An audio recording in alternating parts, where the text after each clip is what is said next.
With the continuation of Bleach right around the corner, there is a certain feel of euphoria for all of us Bleach fans. There's been a huge pause on Bleach series that is almost a decade long. Bleach has a huge variety of awesome characters in it. With over 366 episodes, there's been enough characters to make a whole list about it. I'm Joe from Anime Bros, and today I will tell you my top 10 list of Bleach characters. Quick note, this is my personal list, so if you don't see your favorite character, tough luck, man. At number 10, we have Toshiro Hitsugaya. We all love our little ice dude. He's a prodigy and youngest captain in history of Soul Society. Being head of 10th Division, he is not a captain to be taken lightly. His strongest trait is his intellect and natural talent. He is also the most gifted Soul Reaper since Gin Ichimaru, and that says a lot. Yorimaru is the name of his Zanpakuto, and it usually looks like a normal sword, but when he unleashes his Shikai, it turns into an ice dragon, which is insanely cool. But his Bankai goes to a whole other level. He literally gains wings and tail, so he slowly turns into a dragon. At number 9, we have Yoroichi. She is a former captain of the 2nd Division and she's a ninja. She can turn into a black cat, and how awesome is that? With that ability alone, she deserves to be on a spot on this list, and unlike most of her foes, she prefers to fight barehanded. She really does have a Zanpakuto and a Bankai, and so far we only saw her Zanpakuto in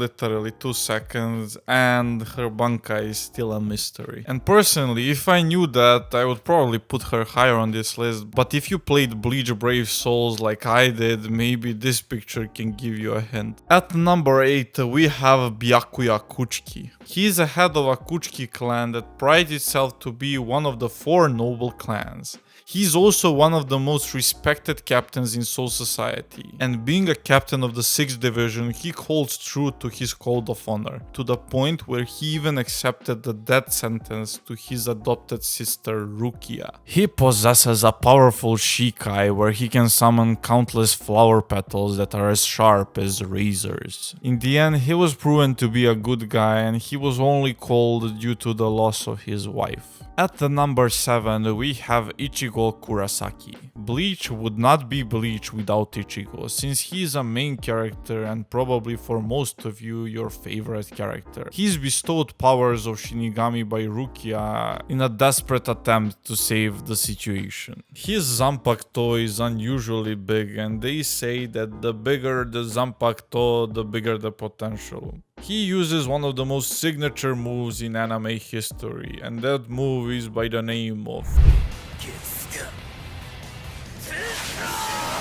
And if I had to name all the abilities that he possesses and everything that he is, it could take up half of this video. At number 6, we have Renji Abarai. Renji is a lieutenant that was formerly working as a 6th seat under Kenpachi Zaraki. But don't be fooled by his ranking, since Renji possesses powers of Bankai. His Bankai is called Zabimaru and it looks like a snake. He is strong, but sadly my boy Renji is usually there to get beaten up. He always gets stronger, but not strong enough to face the latest threat. Still, even since I started to watch Bleach, I thought that he was one of the coolest characters. At number 5, we have Ulquiorra Cypher. Ulquiorra is 4th Espada, and most of you know that Espadas are ranked by power alone. Well, that was a lie. Ulquiorra is probably the strongest Espada out of all of them. Since he literally killed Ichigo, we were all aware that Ichigo being Ichigo, he would never be killed like that. Ulquiorra is probably the biggest edgelord in the whole Bleach series, and if we are talking about edgelords, you can check my list about it in the top right corner. He can transform into this magnificent form, where even cutting off his limbs is kinda pointless since he can regenerate them in mere seconds.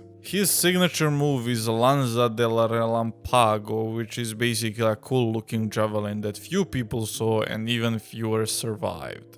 At number 4, we have Kenpachi Zaraki. Kenpachi Zaraki is a captain of 11th Division and he is known for being one of the strongest in Soul Society. He's a man that doesn't even know how to use his Bankai or even Shikai, and still he's strong enough to hold the captain's position. He is accompanied by Yachiru, who is lieutenant of the said squad. It's important to note that he is also her adoptive father. On top of that, Kenpachi Zaraki wears a special eye patch that constrains his power. He also wears small bells on his head that give advantage to his opponents. And why the hell would he do that? Well, the fight would not be fair otherwise. At number 3 we have Yamamoto. He is a captain commander of Soul Society and therefore the strongest of the bunch. He is an embodiment of what it means to be a Soul Reaper. He is a strict leader that is also a fair one, and only an idiot would face him one-on-one. He is a Shikai alone is stronger than most of the Bankais in the series. He can release flames that are so hot that it turns everything into ashes in mere seconds. He is one of those characters that make everyone feel weak and worthless when they face him. In his eyes, most of his opponents are just little ants. At number 2 we have Grimjaw Jaggerjack. Grimjaw is an Arankar and 6th Espada. He was once a panther-looking creature roaming Hueco Mundo, and once he consumed enough of his enemies, he became an Arankar. He is an extremely unpredictable individual, and once he even beat the living shit out of Ichigo only with his bare hands. He is arrogant, yet he is not truly evil like many of his comrades. Even being so twisted, he somehow possesses a code of honor.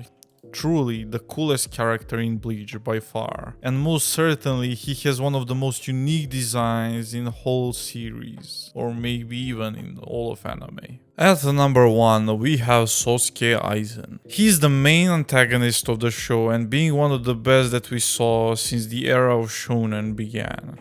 He was once a captain that betrayed Soul Society, and his betrayal reminds me of the movie called The Usual Suspects. You know, it was probably even inspired by it. Afterwards, he became a leader of the army of Arankar, and the biggest threat to the Soul Society. After fusing with Hogyoku, he ascended both Arankar and Soul Reapers. Without Aizen, Bleach would not be the thing that we talk about to this day, and for that, he deserves to be on the top of my list. Hope you are as excited as I am about the next season of Bleach. And if I missed your favorite character, please do tell me down in the comments. If you want to support the channel, the best way to do so is by clicking that like button, subscribing and ringing that bell. And until the next time, see ya!